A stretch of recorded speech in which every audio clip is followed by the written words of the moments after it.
to be on the edge of control. I like the speed. I like the battles, defying the odds. I want to be champion.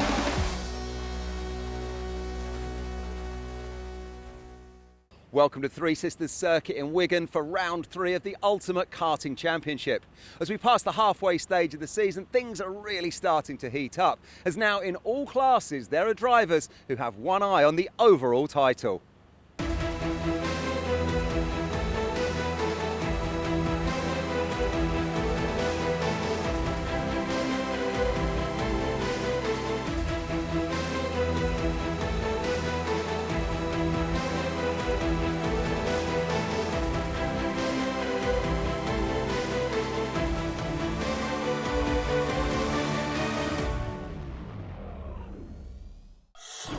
Three Sisters is one of the fastest circuits in UK karting, with plenty of flowing corners that lead onto a 220-metre straight. If you like your action fast and frantic with plenty of overtaking, then this is the place.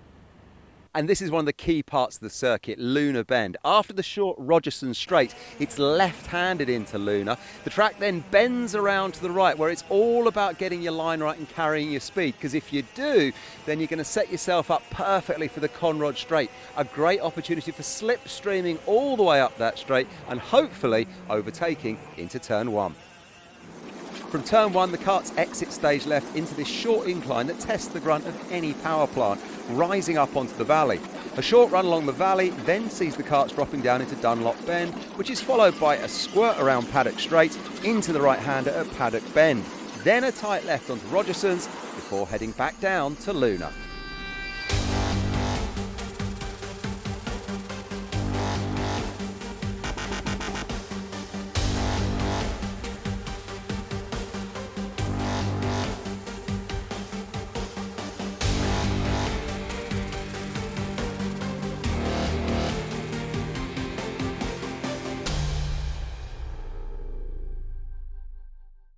Well, one driver who in his day was the only ever to win back-to-back cadet titles before going on to race in much higher formulas, currently running in Formula E, where he's doing really rather well, is Oliver Rowland. He's here this weekend with his team, Oliver Rowland Motorsports, and I caught up with him earlier to see what he had to say. Ollie, great to see you here at Three Sisters this weekend. Is this a track you remember well and enjoyed from your days in karting? Yeah, absolutely. You know, coming here since I was a young kid. It was only probably an hour from where I lived, so we spent a lot of time racing here. But yeah, fantastic track, fantastic memories. I think the cadet racing, especially here, is extremely exciting. You know, you've got the slipstream, the very tight racing. You know, you could never get away. It would always be a 5 to 10 kart battle. But yeah, it's fantastic to be back with my guys and sharing some of that experience with them. And just thinking about what you're going to be telling your guys this weekend, what is the key to doing well around this circuit? Where are you telling them that they can look for the overtakes and look to keep it steady and, you know, hopefully get themselves at the front of the pack? Well, I think, you know, there's a few different ways of looking at it. I think in terms of general speed here, because of the sprocket, you have to carry as much speed as you can in order to keep the pace up. But then when it comes to the racing, you know, you have to pick your fights. You have to be clever with who you get away with and how you manage the race, because it can be difficult if there's 6 or 7 fighting for the lead, whereas if you make it 2 or 3, then I think that's the key, is to try and break away and make it a 2 or 3 man race. And if I can get you to cast your mind back to when you were 9 years old, you won the Gold Cup here. How have you seen karting change in that time since then to now? Yeah, you know, it was a long time ago. When I won the Gold Cup, it was a dad and lad thing. So, you know, karting's changed a lot. Some things for the better. I think, you know, the good things are obviously the level is always getting higher, and I think that comes from the teams driving the, you know, the level of data, the level of information the driver gets. You know, when I was younger, you just went and had a bit of fun, and then if you were good, you were good. Yeah. Whereas now there's a lot more things with the data that we can help them, and the camera.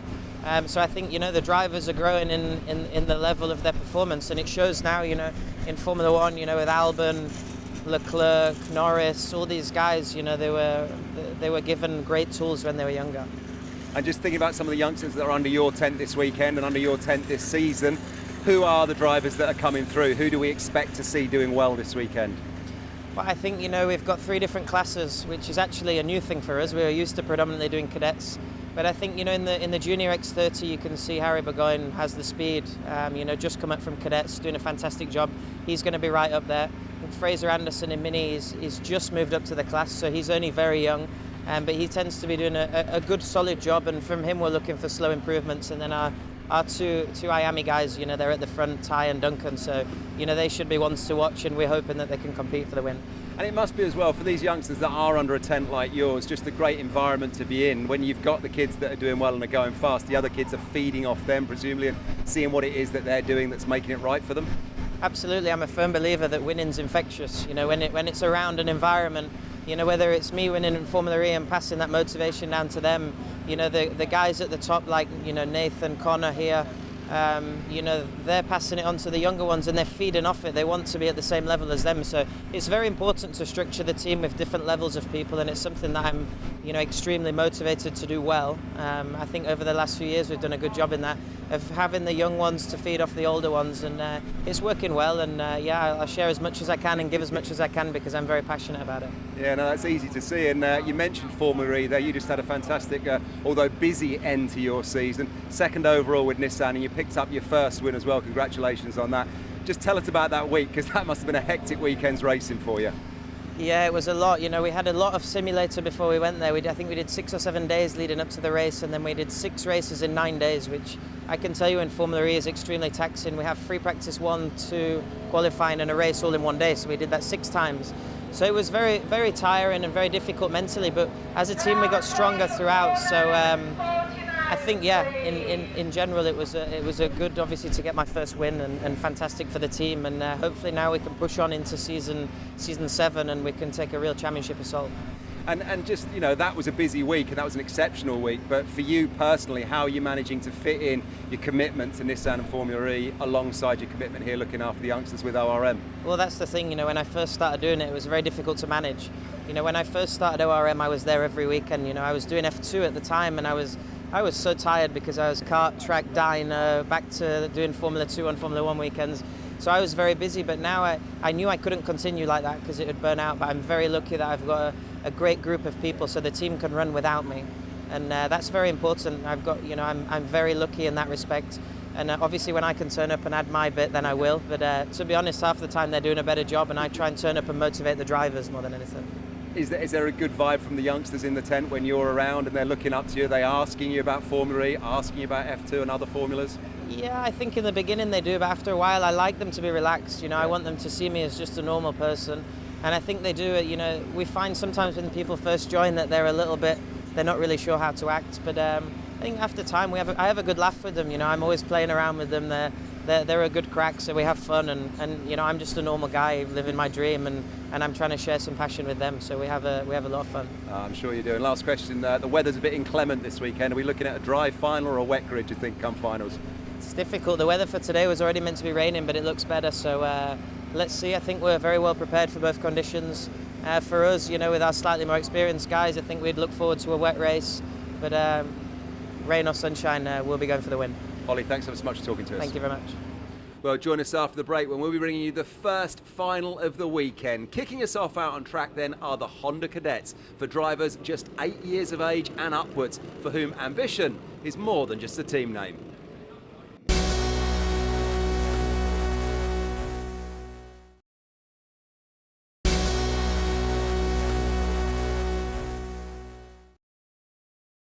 Welcome back to Three Sisters Circuit in Wigan, where we are getting set for our first race of the weekend, the Honda Cadets. This has proved to be not only an incredibly popular class, but an incredibly competitive one. The top 3 in the championship at the moment are split by only 10 points. Ewan Charman is leading the way, and I caught up with him earlier on. Ewan, great to see you here this weekend. Tell us how you've been getting on so far at Three Sisters. I've been doing pretty well so far. We were struggling to find a setup in the wet, but it turned out to be dry in that last practice session. I was back on the pace again. And as we look at the overall championship points, there's just 4 points between yourself and Connor Duncan. So is he your main opposition this weekend? It's between him and Gustavs, because Gustavs did really well at Wilton Mill and caught up the championship gap. So if I could beat both of them, then that would be amazing, but mainly it's Gustavs. Thinking about how you are going to beat them around this circuit, what is the key to driving fast and putting in a good lap here? to not hit the brakes and just slide, and it's a very fast flowing track, so there's most of the corners you can't slow down too much because it'll be a terrible lap if you do. So. And in terms of overtaking, have you picked out any corners in particular where you can overtake? No, any corner is an overtaking spot if you make it one. Fantastic. So if you've got a strong head and you can hold your nerve, you can overtake anywhere? Yeah, pretty much. Just talk about some of the other guys that are under your tent, because I know Blake is with you this weekend as well. Yeah. What's the vibe and the feeling like under the tent here? Well, our plan is to work together and get a good result as a team. But if all that doesn't come through, then it's just going to be a massive battle in the finals. All right, well, listen, you and best of luck for the weekend, and thanks for talking to us. Let's get ready for racing in Honda Cadet at Three Sisters. Henry Jocelyn and Blake Ticehurst on the front row from Alfie Thompson and Ewan Sharman. Connor Duncan and Gustav Usakov on the third row from Leon Hasty and Max Cuthbert. Then Liam Hartley and Anthony Witkowski from Friend Fowler and Playtech Holland. It's going to be an interesting one from the start. Lots of drivers in this Honda Cadet field with the opportunity to win this final. So let's see who gets the best start off the grid. Jocelyn versus Ticehurst off the line. And away we go to the first corner. Looks like a perfectly clean start from the grid. So into that first corner, it is going to be Ticehurst who gets the jump. And into the... No, sorry, that is Ticehurst in second place. Make that third and fourth position, in fact. He has lost ground as well into the lead now goes the 26 Henry Jocelyn. And it's an absolute squabble as they dance through the chicane and onto the old main straight, which is, of course, now the tail end of the circuit. And in second place, that is the 79 of Alfie Thompson on the Project 1 as we come through on board the 360 camera, chasing after Leon Hasty. And this is going to be an interesting battle as, again, a lot of ground to make up. Trying to come through on the inside, Blake Ticehurst there to the inside line, gets Thompson. Thompson trying to squeeze to the inside line and keep Usakov back, but up the inside, a beautiful lunge from Connor Duncan. The 41 comes through on the all-black machine as he charges through into fourth place. That's a lovely overtake there at the end of the lap, so Jocelyn leads the way. Ticehurst in second place again from Thompson. There goes Hasty on the inside of Usakov. Lovely move. The fastest driver around the first lap is actually Connor Duncan, who is now tagged onto the back of Jocelyn, Ticehurst and Thompson as they sweep through the right-hand hairpin onto the old main straight. This is going to be an interesting charge forward. Back on board with Ewan Sharman as he tries to make his move on the inside of Usakov, who goes for Hasty and gets through. No problem at all there. Hasty trying to take it nicely through the left-hander. These curves really punishing if you get them wrong. But it's Jocelyn and Ticehurst out in front. Thompson in third position. Duncan has squeezed into that fourth position spot, and now they are all compressed together. They will charge their way forward. This is an important bit now for Ticehurst. He needs to try to work with Jocelyn to get away from Thompson, who sets the fastest lap. Up the inside, he's going to make his move instead, and Thompson's going to go with him. A great move from Ticehurst. Thompson in a second. Jocelyn caught out down to third. Alfie Thompson it is that sets the fastest lap now. The tower on the left-hand side shows where the drivers finished the previous lap, and it will always highlight in green the driver with the fastest lap. That's Alfie Thompson at the moment, and going for the lead is Thompson. Has he held on to it? Yes, he has. So Thompson through the lead, through Paddock Bend, and then out now onto Rogerson's, down to Luna. This is arguably the most important turn on the circuit. Coming back, and the Ambition boys right in there. And then they go past. Thompson drops from first to third. Absolutely amazing. Ticehurst back in front, Jocelyn in second place. And what about this charge for fifth position? You've got Usakov, Hasty and Sharman, and this is going to be the move as Sharman is going to assist Hasty up the inside of Usakov. He gets through, as does his rival Connor Duncan with the fastest lap of the race as he tags onto the three leaders. And up the inside, this is Sharman getting his move on Leon Hasty. Lovely job, and the 360 camera makes it feel just like the Indy 500 as they come onto the old finishing straight. And through to the inside, that was Duncan having a bit of a squabble there to try and get through on the inside of Thompson. Tried to get through on the inside. Thompson actually made the bid into second, and so too past went Duncan, so that is unfortunate for Ticehurst. He goes down to fourth position, leaving Jocelyn in the lead of the race. Fantastic battling, but these four are going to squabble all the way. If they keep squabbling, the battle for fifth place, which is now Sharman in fifth ahead of Hasty and Usakov, that's going to catch them, and there's not a lot that the drivers behind can do about it. Thompson on the inside, The door left wide open by Jocelyn for Duncan to get through. He manages to get through there into second place. Jocelyn with the new fastest lap of the race, but he's going to have a very tough mission as Alfie Thompson now sets the new fastest lap, 50.61. They are really getting these lap times down here at Wigan. As they come through, Duncan in second place, behind the new race leader Alfie Thompson, and the Ambition twins are third and fourth. So Ticehurst now at the back of the queue, Jocelyn in third position. Duncan's going for broke, he thinks better of it. He had an opportunity there on Thompson, but he thought there just for the last split second. Discretion the better part of valor. Look at the guys behind catching up now. Charman and Usakov leading the charge. Two distinct trains of kart, 4 carriages in each of them. They go through the line. That's a move for, is that second place? It is. It's the 26 Jocelyn that goes through to second.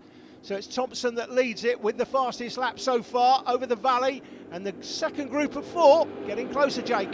Yeah, and you know what? That was such smart driving from Connor Duncan. He saw that move happen, slotted right in between Jocelyn and Ticehurst, and went for the move at the right time too, as we go on board with Charman in the third of the Ambitions. And look, that move from Duncan has pushed the 2 Ambitions back into his path, as Leon Hasty is now the man with the fastest lap. And now we did have 4 carts in each train. Now we've got an 8-cart locomotive. This is absolutely amazing. Up the inside of Duncan, 1, 2, nearly 3 Ambitions. Charman couldn't quite get there, and he's now going to get swamped on the hurry up there by Usakov and Hasty. They both get past in momentum, and that's a big lunge on the inside from Jocelyn. Thompson's going to keep his cart in, but round the outside, Jocelyn holds on. He gets on the curb, sweeps up the inside, comes Ticehurst, and it's 3 wide into the braking zone. Someone's going to have to come off it. They bounce off the curbs. How did they all stay on the road? That is unbelievable. Ticehurst now leading from Usakov in second place. Duncan dives for 4th on the inside of Thompson, and still we're dueling for position. Is that Leon Hasty in 3rd place? Yes, it is. What an absolute squabble, and incredibly,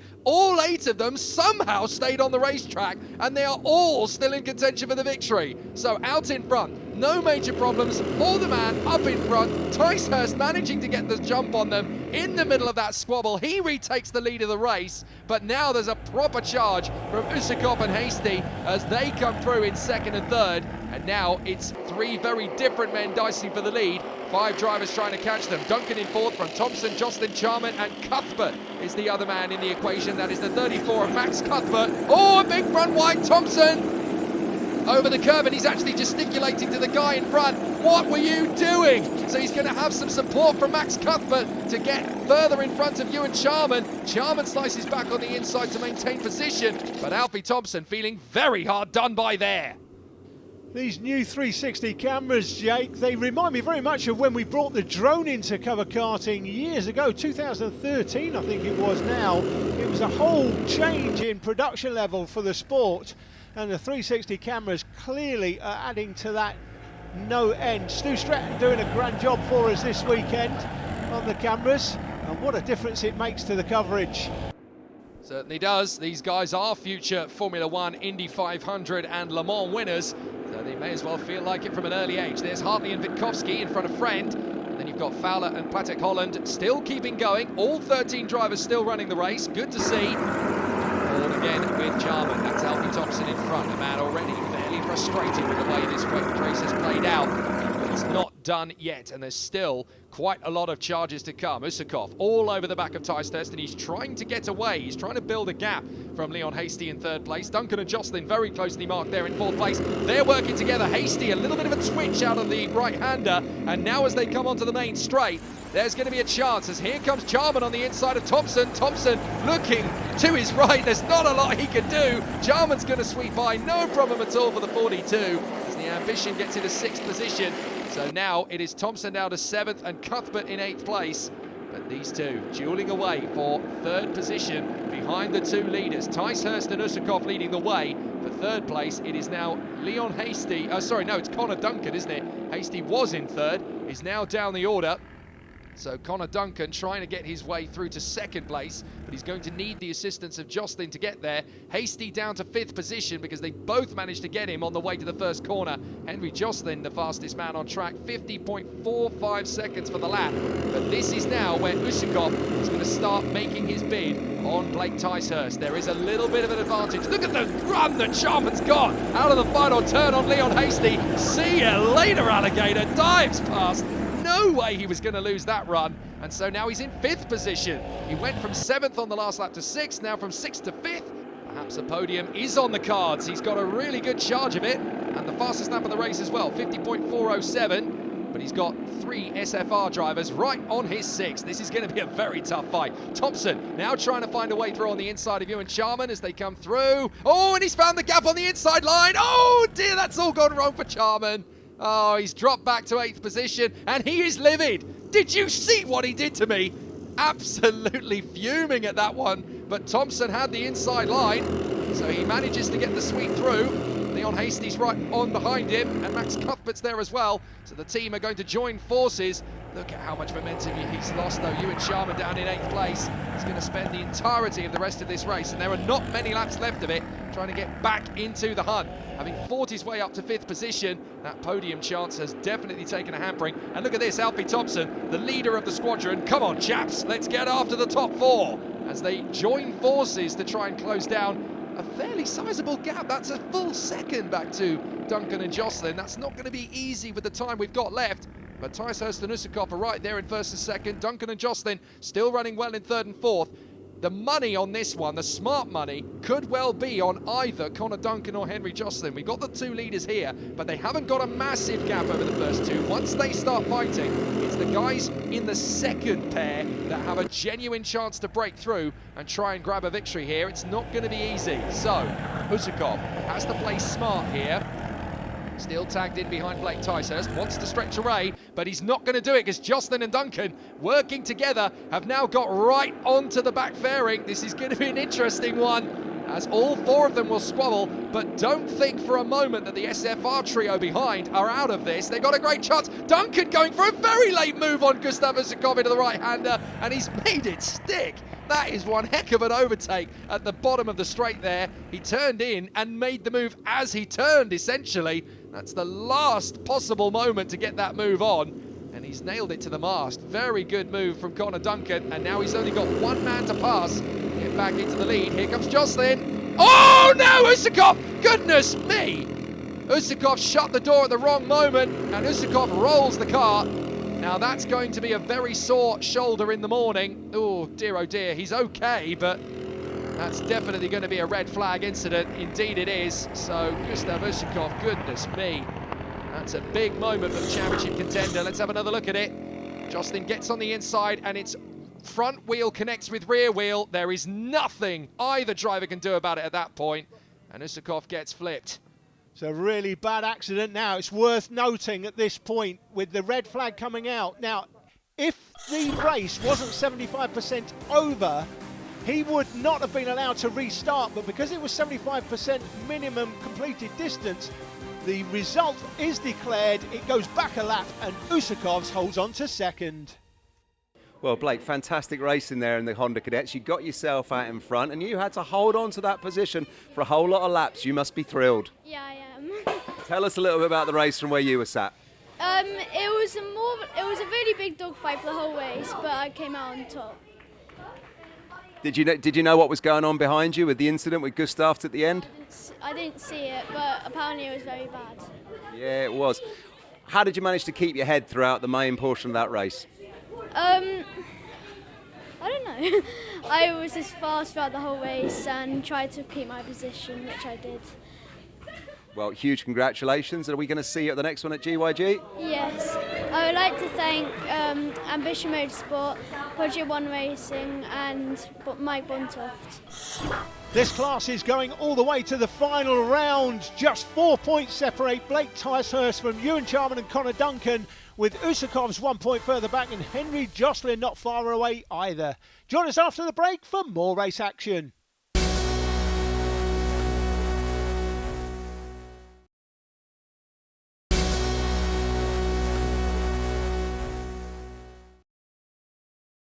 Welcome back to Three Sisters Circuit here in Wigan, where next out on track is the turn of the Rotax Juniors. Matty Hindley has been the class of the field so far, but just 4 points behind him in the championship is Louis Gardner. So I caught up with Louis earlier on today to see if he hopes he can change that deficit come the end of the weekend. Louis, tell us about your practice and your heats so far this weekend. How are you getting on? Practice has gone well. We've been quick through all of them. Yet to start the heats coming up soon, but hopefully we could have a good one. And looking at Matty, he's your closest rival at the moment. Like I said, 4 points, just the difference in the championship overall. How's he getting on? Have you have one eye on him? Yeah, but more important to focus on myself, let everyone else do what they do, and hopefully it's a good race. And tell us about the Three Sisters circuit here. Is this one that you've raced at many times before? Is it one you like, or is it new to you? Yeah, it's where I started karting. I started about 5 years ago now. I've done a fair few laps around here, so it's a track I like, yeah. It's obviously quite a fast circuit. A lot of the drivers really enjoy racing here. What's the key to doing well around here? Just got to be consistent, just keep your speed up all the way through it, and yeah, do well. A lot of the drivers we're talking to say it's all about carrying your speed from turn to turn and making sure you're on the right racing line. Is that key? Yeah, it's very important, because if you mess up one corner, your lap's done basically. And who have you got behind you working on your car over there this weekend? My dad. Yeah. Good mechanic. He's a decent dad and a good mechanic, is he? Yeah. What's he saying to you this weekend? What's the advice coming from Dad? He's just relax and have fun. Just relax and have fun. Louis, I hope you do that, and best of luck for your racing. Thank you. Well, let's see how he and the rest of the Junior Rotax Brigade get on. Louis Gardner and Kieran Kay from Harley Horton and Neo Clark. Ben Folan and Tristan Rennie from Edison Purcell and Alex Black. Matty Hindley and Gabe Fairbrother have some work to do from row 5 with Harrison and Lapsley in behind. This is going to be an interesting charge off the grid, but are we going to get a clean start straight off the bat? We do, and it's a great charge to the first corner. Neo Clark has his teammate Folan on the inside, trying to get up the inside of Kay, and they're nearly 4 wide as they come through the first S's, and that's Folan on the curbs. Oh, he spat into the side of Clark and gone, and that's the championship leader! Hindley's gone with Rennie! Hindley and Rennie come together! Oh my goodness, Matty Hindley with his hand in the air. What's going on? He's already had a bad final, or at least a bad lead up to the final, and now he gets spat off. There goes Folan, and look, Hindley trips over the front fairing there, and that is him and Rennie off to the sidelines. And that's going to be a nose cone penalty, Jake, no doubt about it. Hindley must have a fairing penalty. That'll be a 5-second penalty applied at the end of the race. His weekend just got a whole lot worse as Clark goes past Edison Purcell on the run down to Luna Bend. What a dramatic start to the race. There's Ben Folan getting going again. Hang on a minute, that's the leaders coming around. Gardner in front of Horton. Watch out, boys. Oh, he's going to get caught out. He's on the grass. Gardner, the race leader, has been completely... Well, he's basically had to try and get out of the way of Folan, who has edged him off the road. There was no contact, but Gardner had nowhere to go. Look, he's got to try and trip out of the way. There's no contact, but he's literally run out of road, and he is going to be absolutely fuming with Ben Folan after that one, and that's going to be a really difficult inter-team squabble after the race. Goodness me, Louis Gardner has got going again, but he's down in about 6th position now. It's worth pointing out as well, Matty Hindley, championship leader, coming into this, involved in that incident early. He's well down the field. Louis Gardner was looking at the championship lead there, Jake, and that is going to impact his challenge for the championship lead. It's all kicking off here.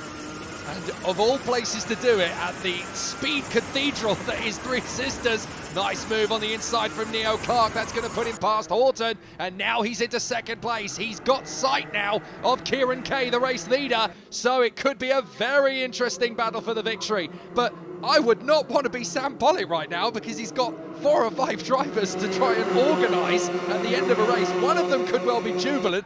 2 or 3 of them could be rather agitated and despondent. This is going to be an interesting dynamic. Clark on the inside. No, you don't. Kieran Kay slices across. This is my victory. I am so close to it. I can taste the champagne. I am not going to give this one up. Horton in 3rd position, swarming around for his own bit to get back past. And Gabe Fairbrother, the man who is not based far from here, down in Chester. He'll have a dance on the D if there's a podium in it for him. So let's see if he gets a chance to come through. This is not going to be an easy race to win. You've got 3 very motivated racers up in front. Kay, Clark, Horton, Fairbrother in 4th place. These 360 cameras really do change the face of this Ultimate Karting Championship, don't they? You get to see so much of the raw emotion and energy on the inside. Bump drafting from Horton. Clark goes into the lead, Horton into 2nd. NASCAR with karting. That's essentially what you've just seen play out here at Three Sisters, and this race ain't done yet. We're only on lap 9. This is going to be such a tough battle to the victory. Clark ducks down in the seat behind the steering wheel. Horton still travelling very fast behind him. And look how tight they get to these apexes. You've got to flirt with the white lines and the curves, but there's only certain parts of the track where you will put your kart over those white lines and curves to steady and balance the kart. Some of these corners you can attack aggressively. Some of them you've really got to be so careful. Back on the power, Clark leads. Horton trying to get his move on the inside line. Not game over yet for Kieran Kay by any stretch of the imagination. He's there in 3rd place in front of Gabe Fairbrother. Gardner has somehow managed to get going again in 5th place, and he's not out of this yet. He still has a chance here. If these 4 start squabbling, there's a brilliant opportunity. Look at the run that Horton gets out of the corner on the back straight, but he just doesn't have the momentum to swing by as Matty Hingley bangs in another fastest lap. He's up to 7th place now, having caught up to Edison Purcell, so he is gaining ground rapidly. He's only, incredibly, because of the battles that have been going on, he's only about 4.8 seconds off the lead. That's astonishing. It is, but bear in mind, he's going to have a nose fairing penalty, Jake. He clearly has got nose cone damage after that early incident, so wherever he finishes, you can add 5 seconds to his time at the end of the race. There he is. Well, I'll tell you what, that's Matty Hingley on the Ultimate R. He is not going to slow down for anything. If there's any chance that he could squeeze a podium on the road, he's going to do it anyway, just to show what could have been in this Three Sisters final. So, Neo Clark still holding the lead in front of Horton. And there is Gardner closing in on them, so Gardner is only 1.4 seconds back from the lead now. Look, how on earth has he got himself back into contention for victory? This is a great run from Lewis Gardner, considering everything that's come before. Horton's going to sweep up the inside. Cheers, buddy. That was nice and easy from his point of view. He got a great run off the final turn as Matty Hingley bangs in another fast one. 43.149 for him. So as they come onto the old start-finish straight once again, this is going to be a tough one for Neo Clark to get back. Horton is really making moves around this circuit. And ever since he made his way up to Junior Rotax from the world of Minimax, he has been so strong. And it's only a matter of time now before he unlocks that unbeatable quality. He has those opportunities. He was so strong in the lower class. Now that he's come up to Junior, he's really taming this kart and these circuits everywhere we go. Neo Clark now trying to build a cushion. He does not want Kieran Kay to get up the inside and snatch 2nd place from him. Oh, a big twitch though from Kieran Kay in the middle of the curve. Fairbrother and Gardner are going to get closer to it. A little further into the race, we can see that Neo Clark is pushing to try and get away now from Gabe Fairbrother. So Fairbrother is in that 4th position slot still, 3rd position slot, because he and Gardner have both managed to get past Kieran Kay, as has Matty Hingley. And Hingley is within 1.6 of the race victory. Can I just stress that again? Hingley, who was down in dead last after the first lap, and a good 6 or 7 seconds minimum. Oh, Horton goes wide, and that's Clark through into the lead.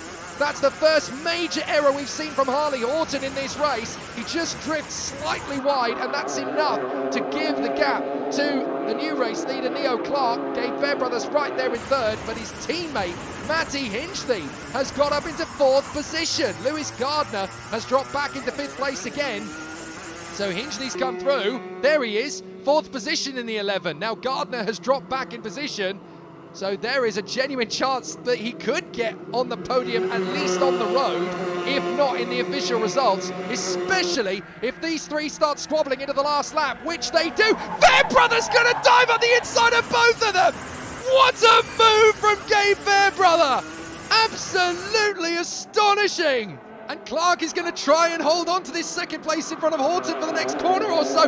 They're both dumbfounded. They have no idea where that move came from. Clark's going to try again. Fairbrother's got very old tyres. He's worn them. He's going to lose ground. He loses the lead. Clark comes through. So does Horton. So does Hinchley. He's down to 4th position. And here comes Hinchley up to 2nd place now. Can he snatch the win? No. They tag wheels, he and Horton. Fairbrother through in a 2nd. And Neo Clark is going to romp home to the victory. What a junior road tax fight that was.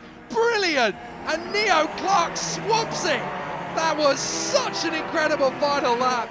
And you've got to feel for Gabe Fairbrother, 2nd in the end, in front of Horton, Kay and Gardner. The penalty for Hinchley drops him to 7th behind Purcell, with Lapsley, Rennie and Zach Lapsley in the top 10. What a race win for Neo Clark. Well, how about that? Rotax Juniors delivering the excitement for us there in that one. That group of 4 drivers at the front were going right the way to the wire, weren't they? But in the finish, Neo Clark took the win. And here's what he had to say when I caught up with him at the podium. So Neo, huge congratulations, holding up the 1st place winner's trophy there. You must be thrilled. That was brilliant driving. Yeah, I just drove the race which I needed to. And me and Harley pushed away in the first bits of the race. And then we battled near the end, and I tried to get. And I was in 1st for the last lap, and then we had a good battle with Gabe for the last half lap, and I went up the inside into the double left, and it paid off. So, yeah, it was a pretty good race, I would say. Fantastic race, I would say. Are you excited as we look towards GYG now next month? Yeah, I have some good pace there, so I'm looking forward. Mate, well done. We'll see you there. Great driving. Thank you. 5th place in that final scant reward for Louis Gardner, but he's got to take the positives out of the weekend, and the positive is he's going to the final round as the championship leader. Join us after the break when we're back with more race action from the Ultimate Karting Championship. See you then.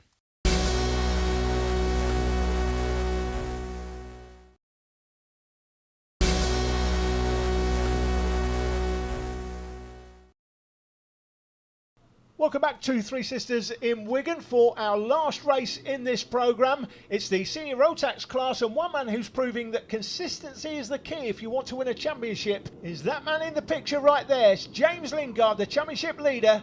Kev caught up with him earlier. James, great to see you here at Three Sisters. Just back in from your 1st heat. How did you get on?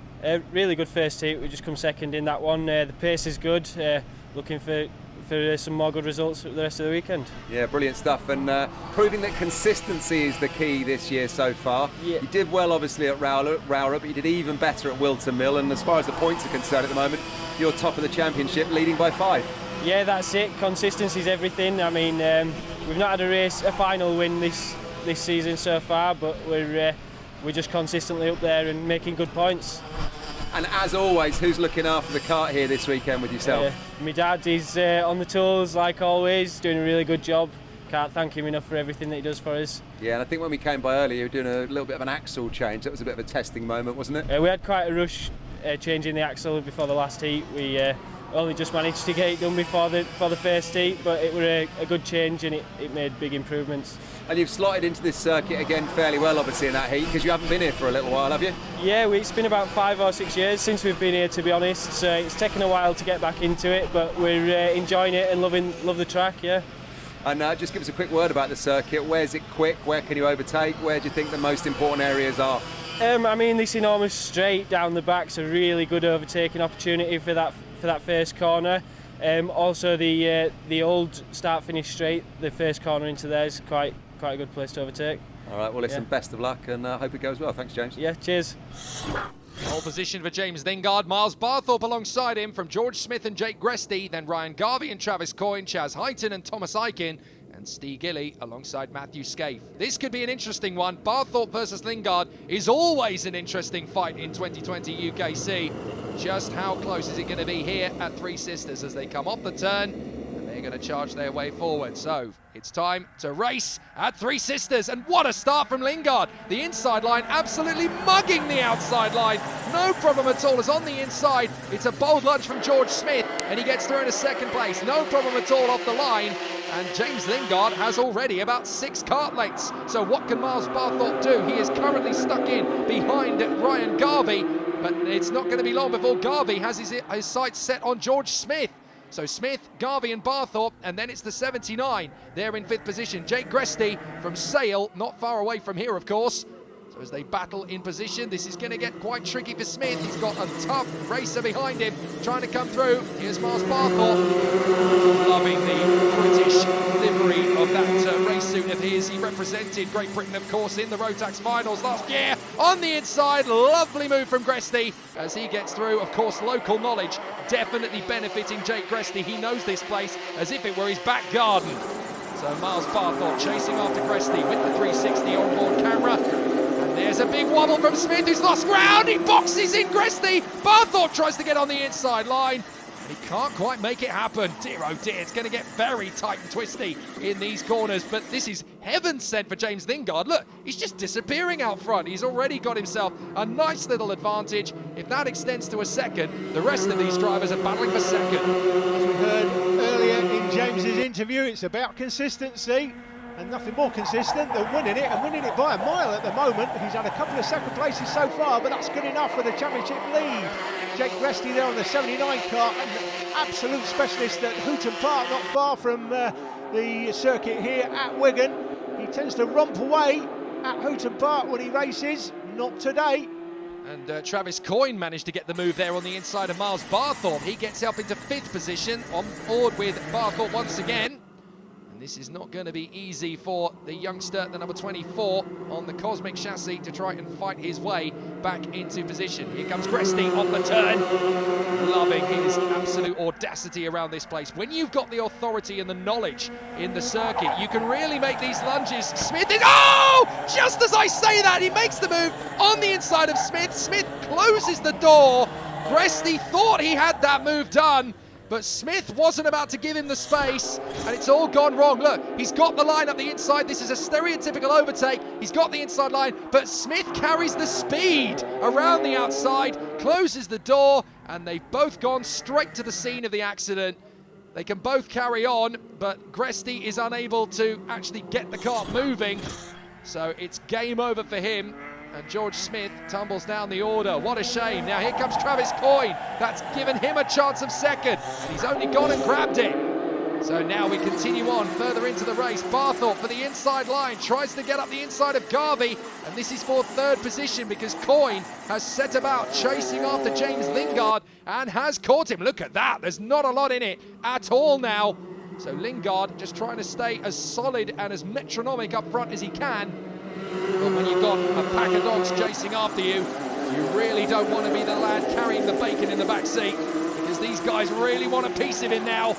On the inside line comes Barthorpe, and that's a lovely move on Garvey. So perfect to the inch. He gets that one nailed nicely, but Lingard's lost the lead. Coyne's got through.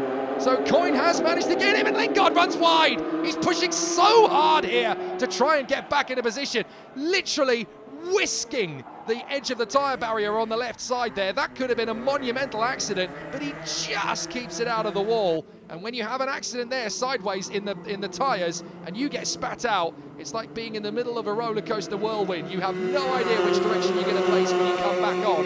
So Lingard very lucky to keep going, never mind to continue in 2nd place. On board again with Barthorpe. Oh, big mistake! A mistake from Garvey, or was that a problem with the car? Something definitely going wrong. He might have lost the brakes there, you know. A brake line might have snapped because he tried to slow the car down and he actually gained a lot of ground on Barthorpe very quickly. I wonder if there was a brake issue. Well, he's come across the top, out of shot of the cameras. We can make him out. He's rejoined the track, so it just looks like he's out-braked himself and then had to go straight on. And once you've gone straight on, you can't turn around and come back. You may as well carry on over the top of the circuit, around the international circuit effectively, and then you rejoin it on paddock straight, but he's now well down the field. Now is Lingard going to get this move on the inside of Travis Coyne sooner rather than later? They are running out of laps. Coyne going a little bit wide. Lingard giving him plenty of pressure.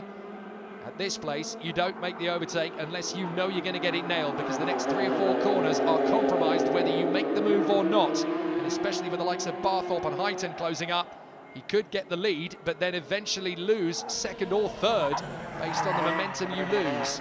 So Lingard right in behind Coyne. They come up to the left-hander and into that final right-hand hairpin, which goes on and on forever and continues onto the main straight. This is going to be an interesting one. On board with Barthorpe as we watch the leaders. This is Lingard's chance to get Coyne. But Barthorpe could be well placed. Here comes Coyne to try and defend. Oh, and Barthorpe's got a problem. Oh dear. Did he have a seize of the engine or did he just get on the grass? Oh, it's a puncture by the look of it. Oh, and Barthorpe absolutely devastated. Wow. You'd never get the chance to get this close to the raw emotions of a driver in this situation, but Miles Barthorpe devastated. That is such a shocker. It looked to me like he had a right rear puncture, and that's what pitched him into a spin. So a big issue for him, but Lingard no longer leading. Coyne got the move done in the same breath as we were watching Barthorpe. So now Lingard's got to try and get it back, but here comes Chaz Huyton. Remember me, lads? I'm going to get in the battle for this victory too. And across the line, 1 lap to go. And Coyne throws anchor over the side of the ship. Lingard trying to get it round the outside. That's never going to work. There's not enough momentum or grip to make it happen. So now Chaz Huyton wants to get into second place. Now James Lingard playing percentages. He talked about consistency earlier on. How valiantly do you defend from Chaz Huyton? Do you let him go and bag the points, or do you go for the victory? Looks like the latter, because he charged right up onto the tail of Coyne through the right-hander at the end of the straight. So he might have one last crack, but not realistically. He's too far back. Travis Coyne's going to have this. Lingard will be solid and consistent in second. Chaz Huyton rewarded with third, but Travis Coyne gets the job done with a victory, and he knows it. Lovely race battle and a great victory for Lingard in the championship fight coming if he keeps this up. 3 seconds in a row, looks good to me. Travis Coyne the winner from Lingard and Huyton. George Smith recovers to 4th, good drive. Steve Gillian 5th place. Barthorpe is classified as 6th. That just shows you how tough it was today at Three Sisters. Well, how about that in the Rotax Seniors? 9 drivers started, and in the finish, only 5 of them crossed the line. Action throughout them, but at the front, it was all about James Lingard and Travis Coyne trading places throughout the whole of the race. In the finish, Travis Coyne got the better of James, and here's what he had to say when I caught up with him at the podium. Well, Travis, fantastic race. It was great to watch from the sidelines. That battle between yourself and James was really something, and you came out on top. You must be thrilled. Yeah, really thrilled. It's been a hard weekend for us. We've not had the results we wanted in the early races, but it just came together, so I can't complain.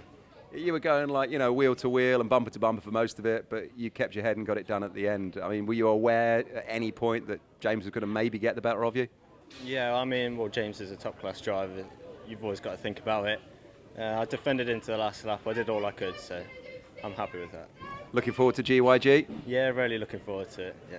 We'll see you there. Well done, Travis. Could I just thank Potenza Engines, fantastic weekend with them, and also Ultimate R. I can't do it without them, so yeah, thank you. Well done, thanks mate. Consistency is the key, said James Lingard, and another second place retains the championship lead by 12 points going to the final round at Gleneagles Park. George Smith, Miles Barthorpe, Travis Coyne and Ryan Garvey round out the top 5. Well, sadly, that's all we've got time for in this programme. But next time you join us, we'll be bringing you all of the action from the remaining 4 IAME classes in round 3 of the Ultimate Karting Championship. And if the action this time around is anything to go by, well, we're going to be in for a real treat. Until then, from all of us here in Wigan, see ya.